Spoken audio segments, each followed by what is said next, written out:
ہمارے نبی کی جب ولادت ہوئی تو آپ صلی اللہ علیہ وسلم نے سر سجدے میں کے اندر رکھ کر کہا اللہم اغفر لی امتی۔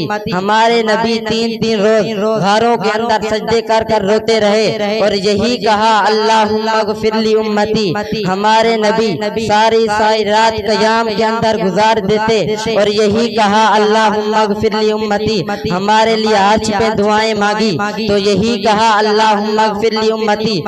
وعلی رسولہ الکریم اما بعد فاعوذ باللہ من الشیطان الرجیم بسم اللہ الرحمن الرحیم وَلَسَوْفَ يُعْطِيكَ رَبُّكَ فَتَرْضَىٰ آمَنْتُ بِاللَّهِ صدق اللہ مولانا العظیم وصدق رسولہ النبی الکریم الامین ونحن علی ذلک لمن الشاہدین والشاکرین والحمد للہ رب العالمین۔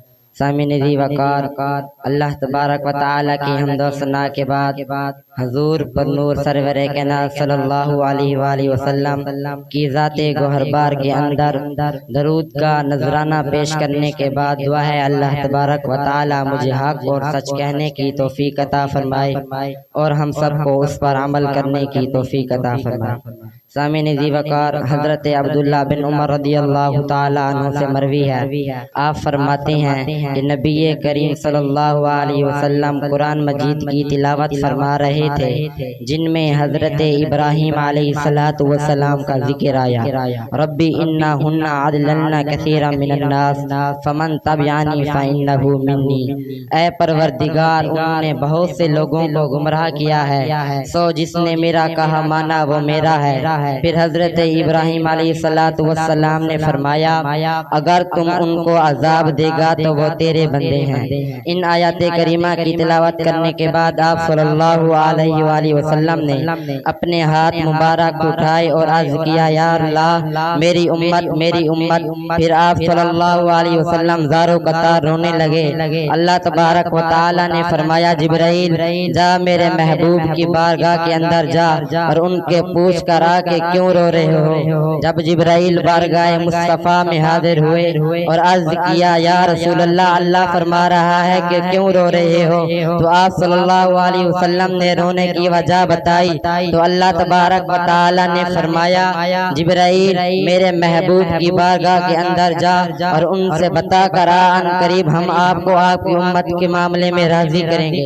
اللہ تبارک و تعالی نے قرآن مجید کے اندر ارشاد فرما دیا وَلَسَوْفَ يُعْطِيكَ رَبُّكَ فَتَرْضَىٰ، اے محبوب ہم آپ کو اتنا دیں گے کہ آپ راضی ہو جائیں گے۔ صحابہ کرام رضی اللہ تعالی عنہ فرماتے ہیں نبی کریم صلی اللہ علیہ وآلہ وسلم نے فرمایا میں اس وقت تک راضی نہیں ہوں گا جب تک میری ساری امت جنت کے اندر نہ چلی جائے گی۔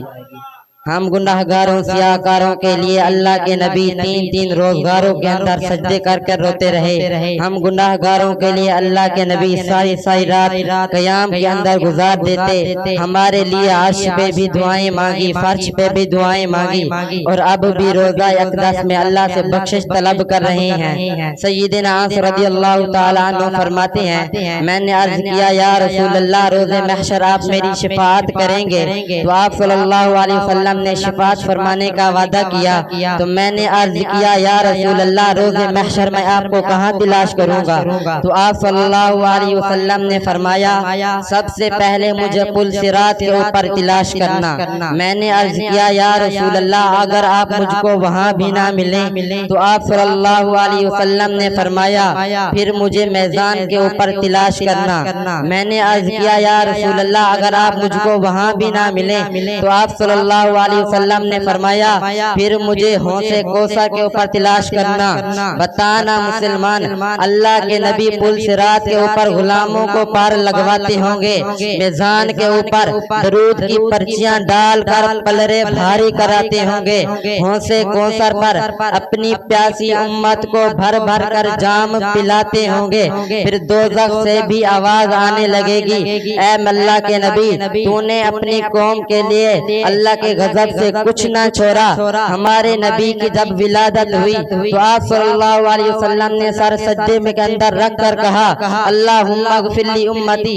ہمارے نبی تین روز گھروں کے اندر سجدے کر کر روتے رہے اور یہی کہا اللہم اغفر لی امتی۔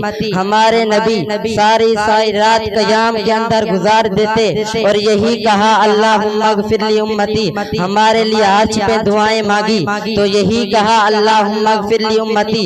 ہمارے محبوب نے کیا کچھ نہیں کیا۔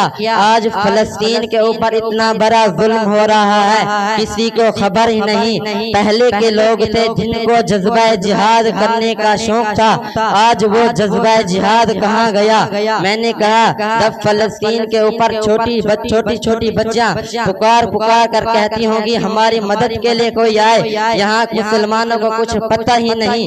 میں نے کہا جب فلسطین کی چھوٹی بچیاں دعا کے لیے ہاتھ اٹھاتی ہوں گی اور کہتی ہوں گی یا رسول اللہ مسلمان ہماری مدد کے لیے نہیں آئے، بتانا مسلمان آمنہ کے لال کا گنبد خضرا کے اندر کتنا دل دکھتا ہوگا۔